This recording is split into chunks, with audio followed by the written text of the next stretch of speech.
It's my honor to be with you today and to recognize you on behalf of the Amnesty International members who have campaigned for your release over these last numbers of years. More importantly, these Amnesty International members will continue to campaign for all of those prisoners who remain detained in Burma today, and this is our commitment firm. I know that Amnesty members in at least 14 countries campaigned for your release. They wrote over 2,000 postcards and letters to the Burmese authorities, and over 33,000 members signed petitions demanding your release. You can't imagine the joy that we feel to know that we may have played a very small part in contributing to your release. It's my honor to share with you this envelope. It's a very small envelope, but it represents the hearts of 3 million Amnesty members from around the world who live and breathe and whose hearts beat with joy for your freedom. These hearts promise to continue to beat strongly and loudly with you and each political prisoner in Burma today until each one is free. Thank you.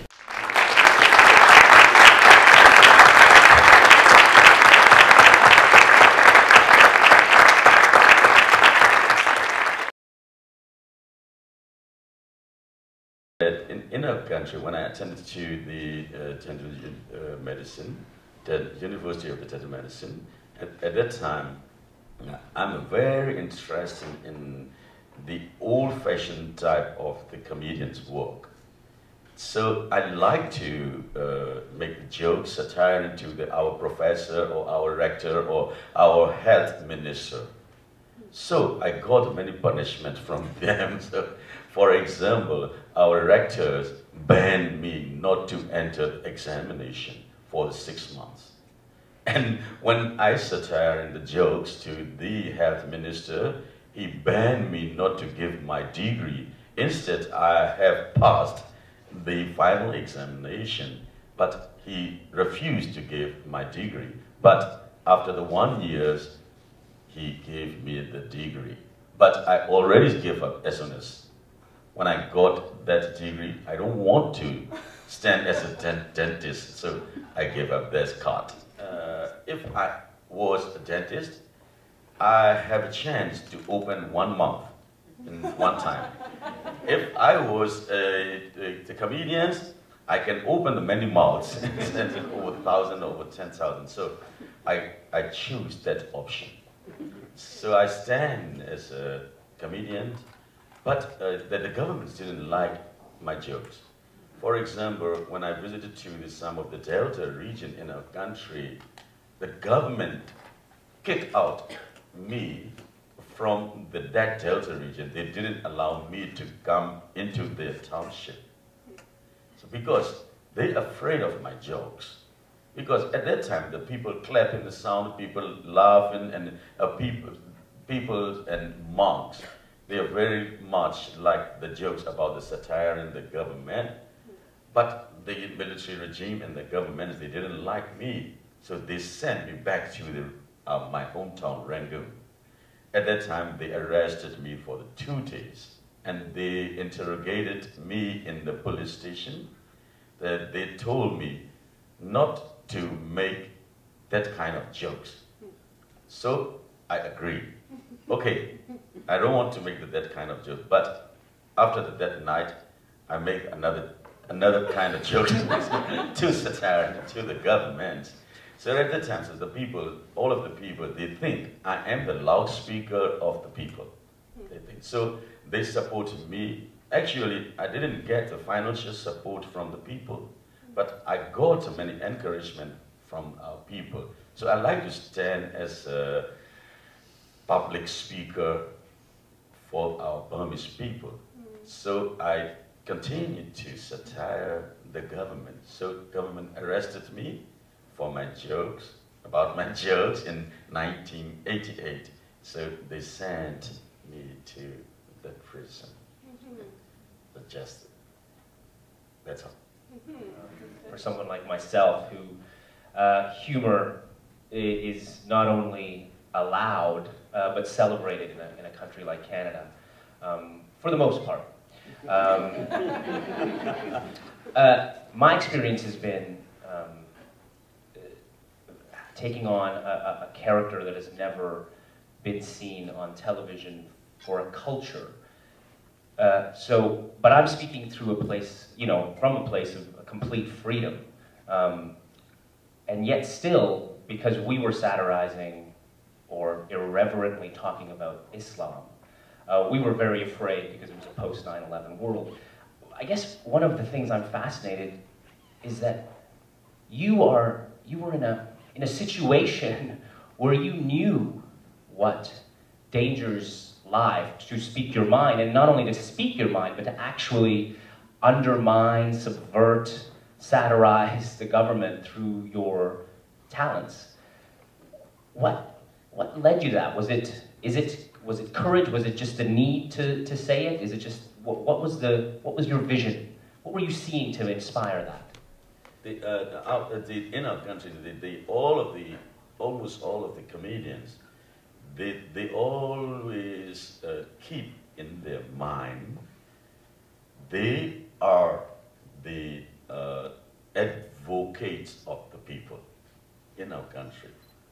This is the real mindset of our comedians in our country. But under the military regime, the military is very threatened their life. Their livelihood.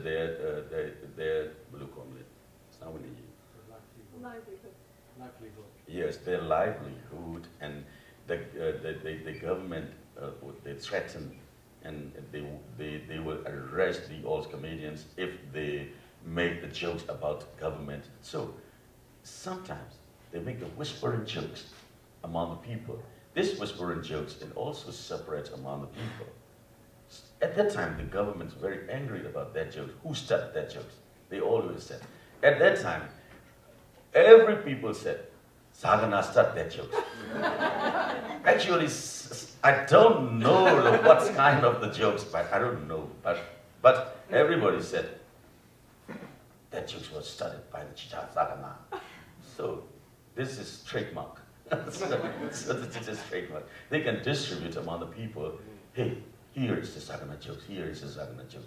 Sometimes I didn't know about that jokes. And then, for example, I like to tell you about one of my jokes. But these all jokes are very distributed among our Burmese people, and also it was distributed it was spread among some of the country and the website, or for example, at that time I make the jokes about three people. The one is a Burmese, another one is British, another one is American people. They are very boastful, boosted, yes. Boasted, Joara. Yes, boastful. So, and then first American tell, I have the no legs, but I can climb to the Mount Everest 2 times. At that time, the British man boasted, he tell, hey, I have no arms, but I can swim across the Atlantic Ocean 2 times. At that time, our Burmese people said, hey, I can control the 23 years to our country without a brain.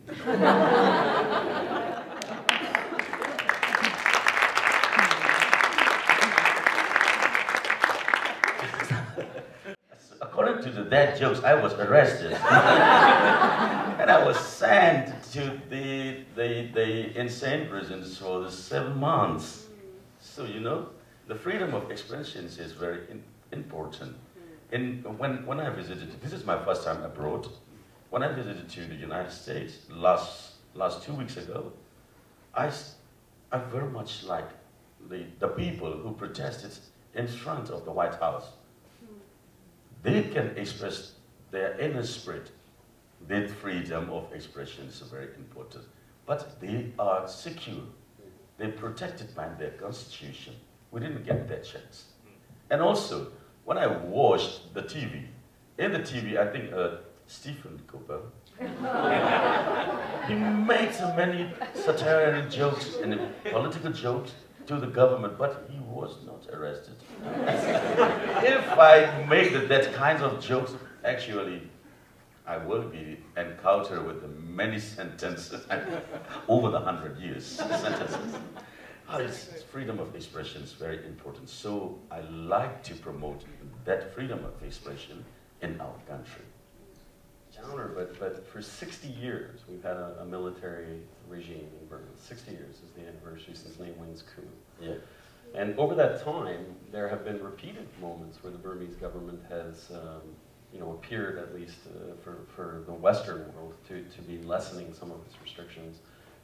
With that in mind, what about the current amnesty? I mean, the very fact that you hear that Dalma Sisi has been released, that there's been an amnesty for prisoners.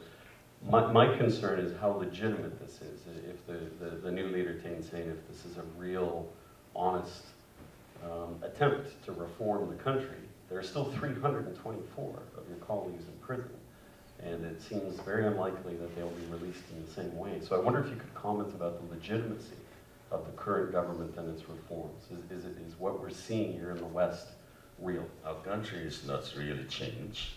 It's a very baby step. The very beginning of the change, first thing. Another thing is, now I was released the last 3.5 months, but we cannot say this is not free, just released. Because I like to explain about this. According to our country's penal code 401/1, the President would then say, release me.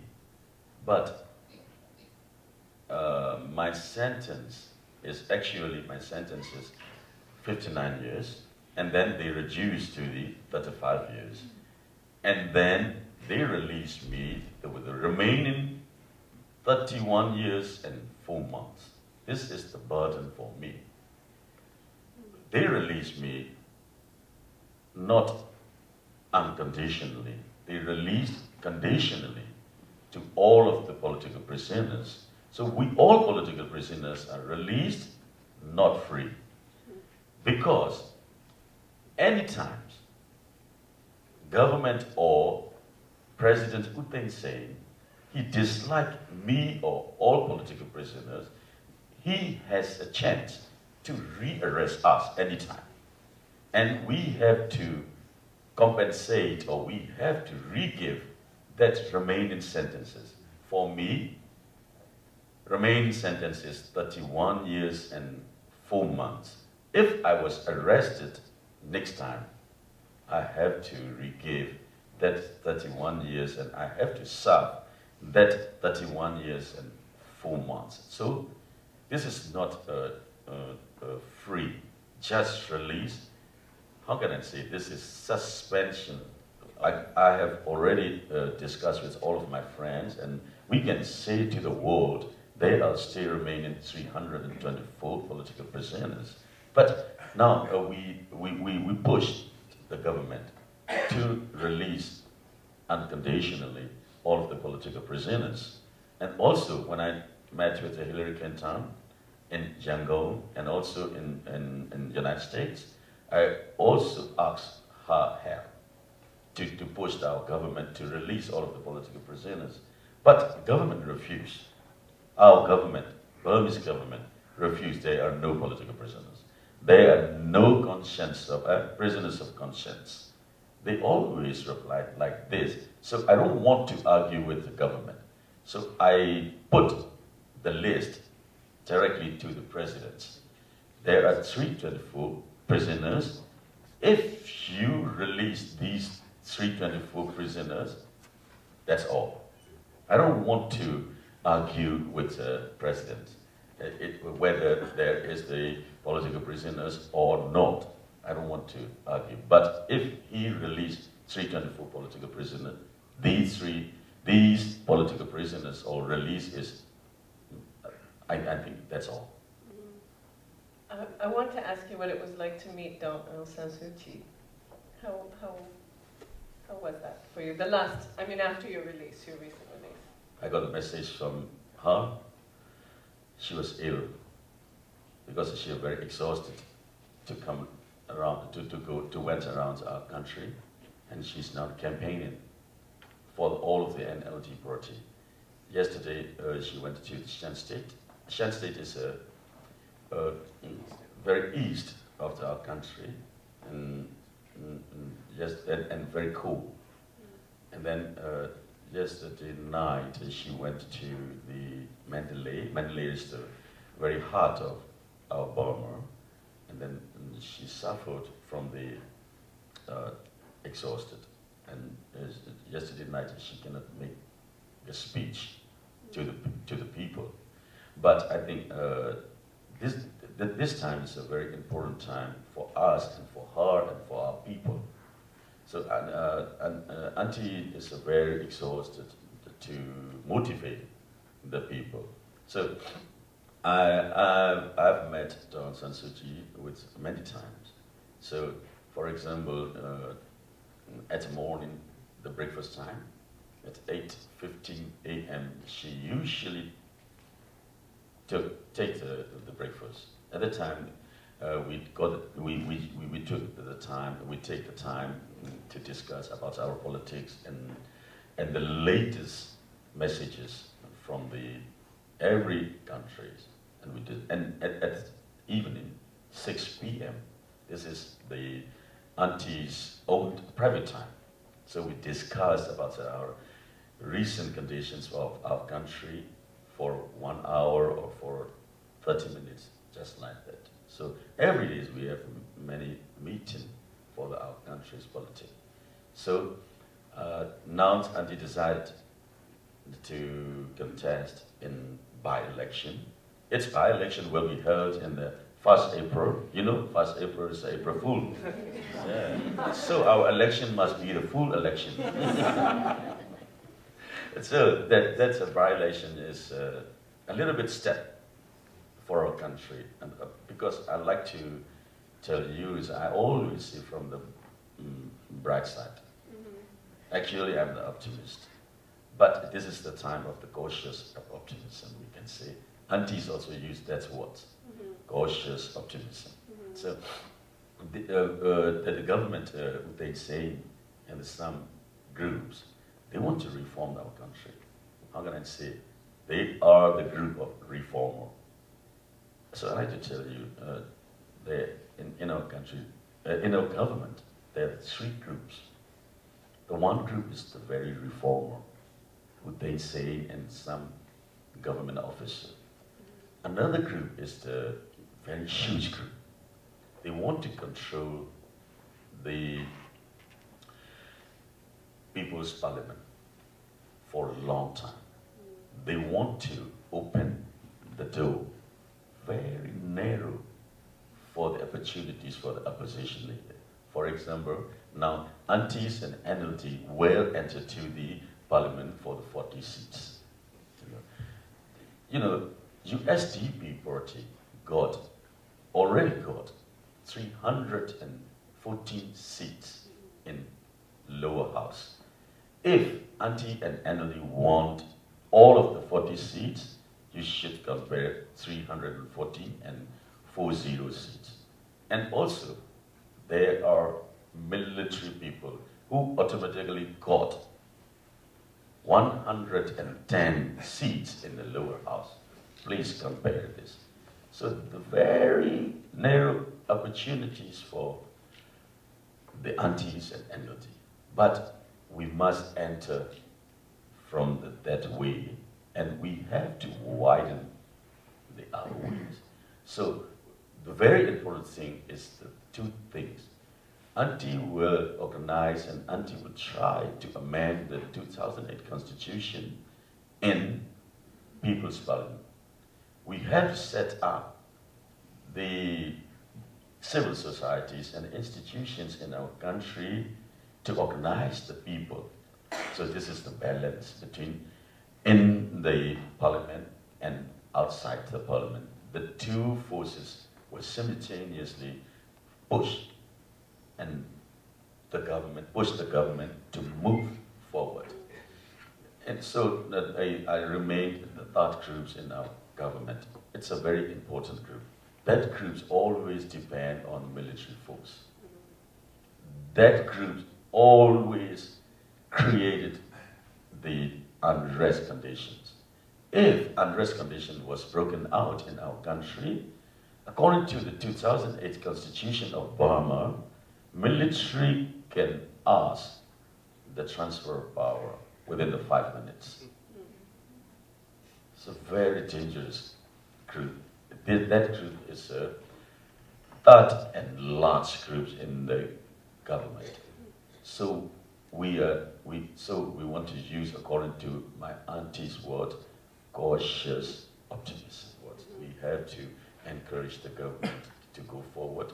We have to recognize their good work, and then we have to move. According to our Burmese old saying, we can push together, it must be moved forward, according to our ancient saying. Just like that. We know, and you know, that your freedom of expression is always irreverent, humorous, and is looking at the ironic side of life, whether it's government, whether it's the state of existence of the people of Burma. Yesterday on your CBC radio interview with As It Happens, you said, now may not be the time for jokes. So it makes me wonder, since that is one of your core ways of expressing yourself, where do you go from here? How do you now take your freedom of expression, which you have, and marry it with this cautious optimism in a place where it may be hard to make jokes? The sense of humor is coming out where and when, I don't know.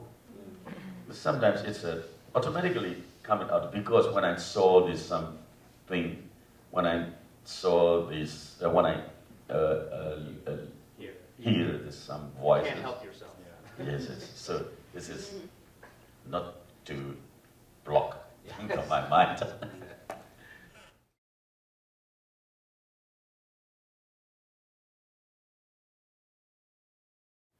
Tomorrow I will go to New York to attend the 50th anniversary of the Amnesty International. It will be held in Secret Police Ballroom, I think. So at that ceremony, I have to tell some words from the stage. But I don't want to make the jokes from that stage, because I want to appreciate, and I want to appreciate Amnesty International, and then I want to say thank you to the Amnesty International, because when I was in the Myanmar prison, at that time, I suffered from the hypertension. At that time, I got a bad treatment from, so how can I say, there were no doctors. At that time, I suffered from the very high blood pressure. And in my cell, so I like to explain shortly my real experience. My cell was very, very narrow. How can I say? They 8 feet long and 6 feet wide. And then it's a very hot season, the middle of the April. Very hot seasons in our country, oversweating, and I felt a very dizziness, and I fell down to the floor. But no one reached to my room, because all of the keys of the prison was kept in the chief warden house. At the time, all of the prison warder, they went back to their home. So some of my inmates, the neighboring cells, they shouted very loud, and then after the 3 hours, they reached to my room, they reached to my cell. At the time, I was unconscious. And they took my body, and they called the doctors, medical doctor. No doctors arrived. And then they took my body on the ground. They think, if I got the fresh air, I will be recovered, they think. But so they put my body on the ground. And the doctor, the medical doctor reached to the prison next 10 hours. At the time, I was already recovered from my, by my natural cause. So this time was very disappointing and very depressed for me. So no doctors, no treatment I got. And then I have to lie down in my cell. At that time, I got the 49 postcards from the Amnesty International from all over the world. Very strange things. I'll never forget about that postcard. That postcard was drawn by an 8-year-old boy. 8-year-old boy. He drawn my caricature on that postcards, and he wrote, I never forget his word, Zarganar, release soon.